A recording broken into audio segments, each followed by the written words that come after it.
This is Salisbury Radio. So what does your role as Chief Secretary to the Treasury involve? Well, the Chief Secretary role is Deputy to the Chancellor of the Exchequer, so I'm Jeremy's number 2, so I support him in all his decisions.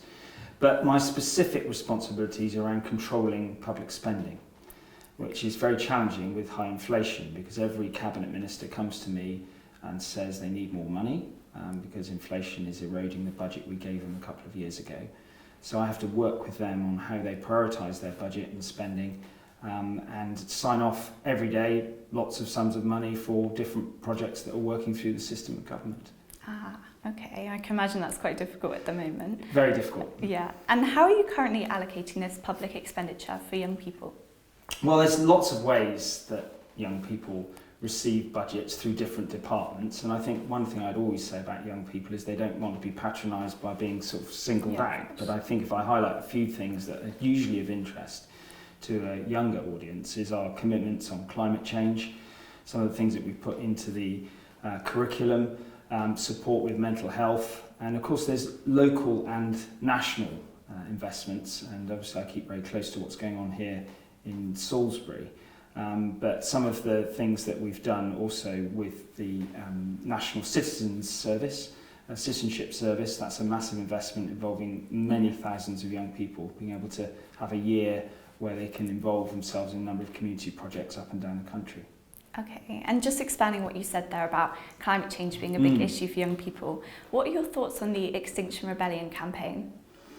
Well, I welcome a lively debate, and I've had young people into my office in Brown Street in Salisbury to discuss climate change, but just declaring an emergency is only part of it. Really, the main work of government is actually seeing that we've got money allocated to the programmes that we need to develop to tackle climate change. We in this country were the first country to have a net zero obligation. It's in law, ahead of all other countries.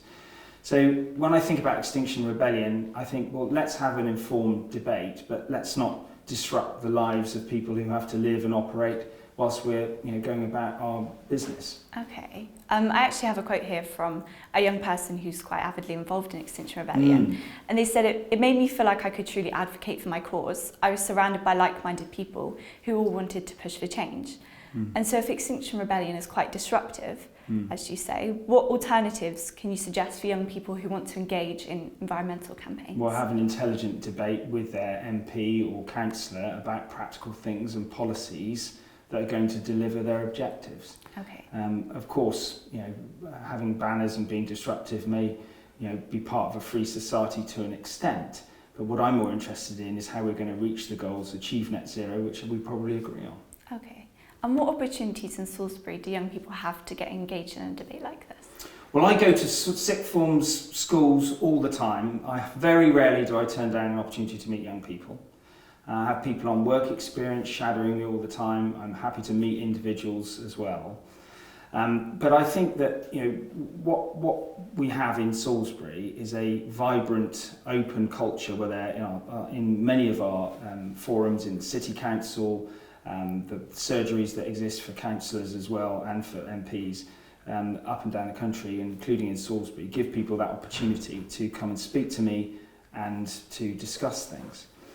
I'm very clear that this is a priority, a top priority of government, and week in, week out, I'm trying to deliver policies that meet that objective.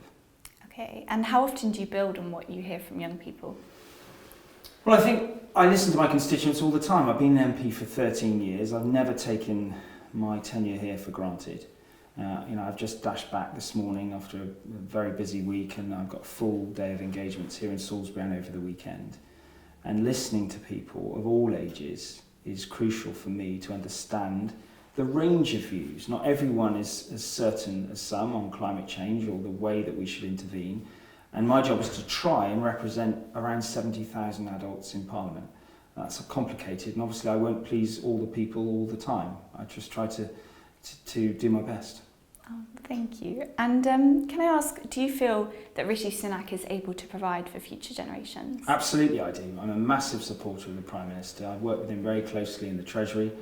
I actually interviewed him to become a Member of Parliament 8-9 years ago.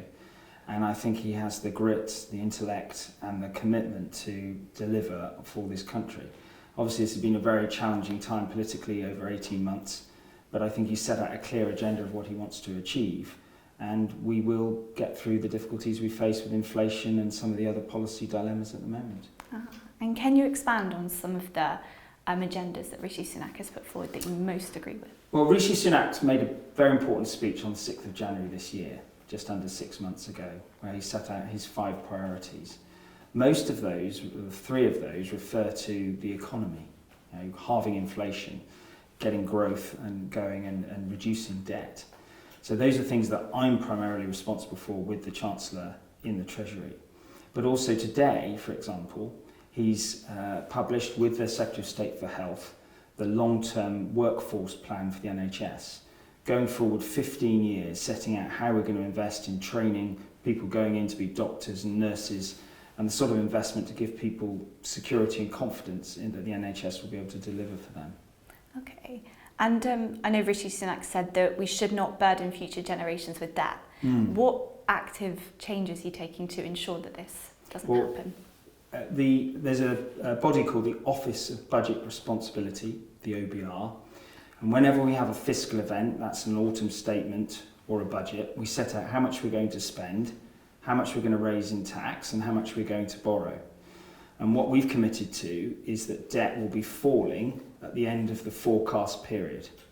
And that is really important because it means that we're telling the markets who we need to borrow money from that we've got a plan to get the expenditure going down. And I'm very involved in those conversations, and it means complicated work, looking at budgets of different departments, how they come together, and how we can show that we're not going to increase debt over that scorecard period.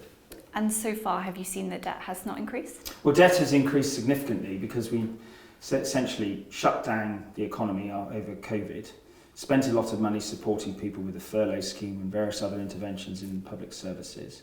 And when we came out of that, we had the Ukraine war, which has meant that we had to support people with their energy bills because we had high inflation and massive increases in energy prices overnight.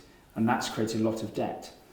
High interest rates mean that the government's debt is now more expensive to repay back because the interest rate is higher on it. So these are very, very challenging times, but we will get the other side of it, and it means discipline in how we spend money and spending money wisely. Okay. And what currently is in place to support young people during the cost of living crisis, specifically with their education? Well, there's a lot of extra money that went into schools. We have record spending in schools at the moment. We also launched post-COVID a number of interventions to help with tutoring, additional support so people could catch up.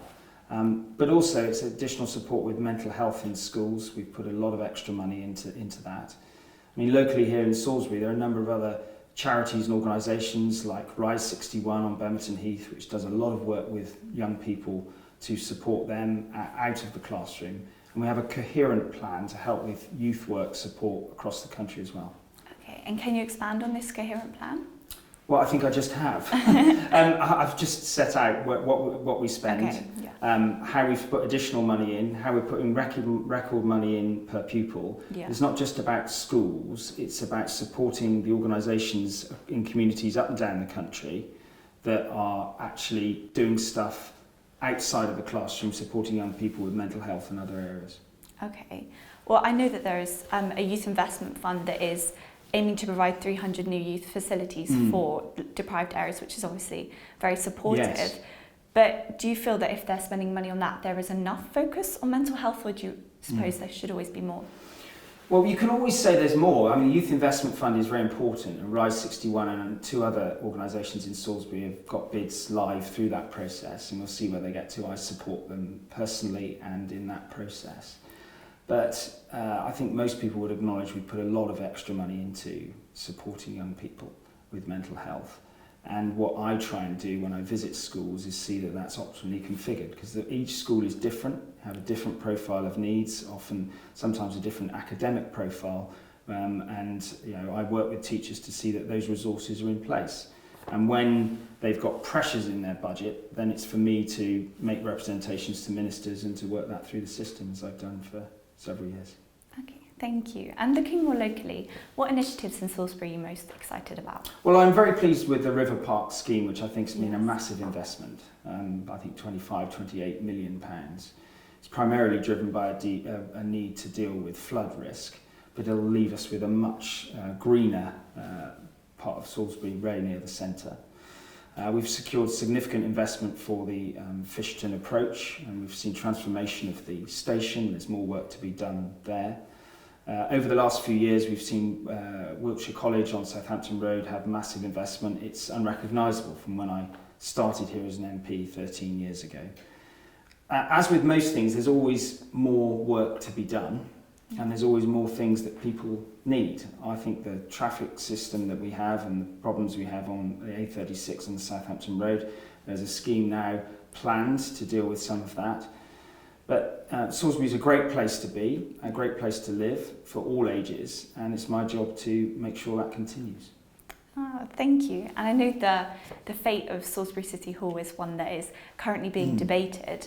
What's your opinions on this? Well, my view is that it will be very helpful for Salisbury to have a significant centre of gravity for culture, arts, and a multi-mode centre for the creative industries.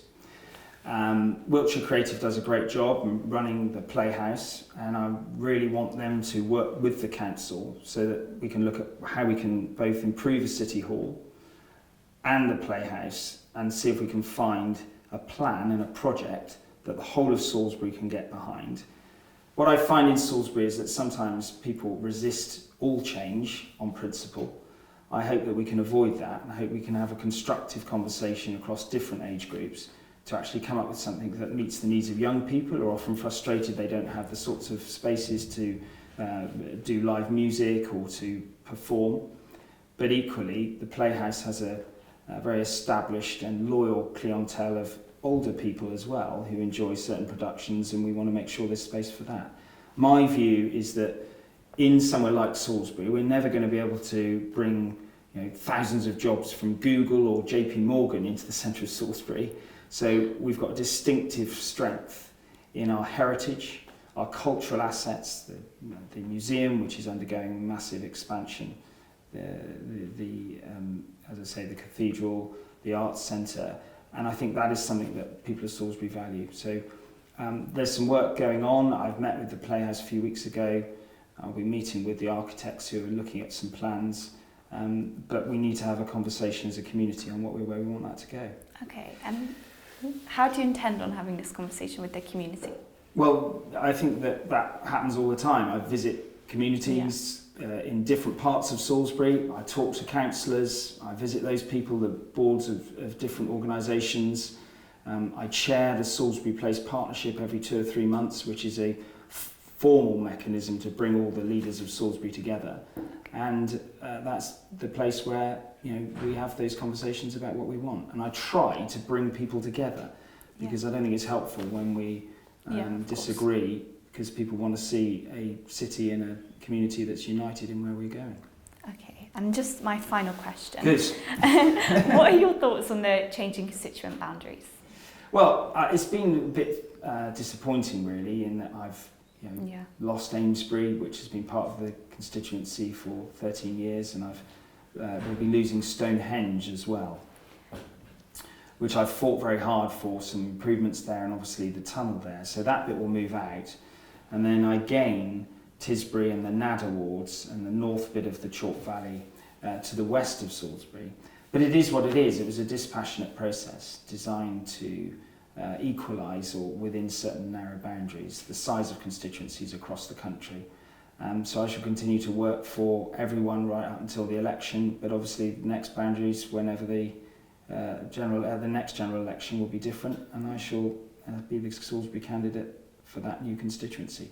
So it's with some sadness that I leave some people behind, and I'm obviously excited to meet new people, get to know the issues in other parts of this part of the world, and hopefully I can be faithful and effective representative for them. Okay. Well, thank you very much for taking the time to speak with me. Thank you. This is Salisbury Radio.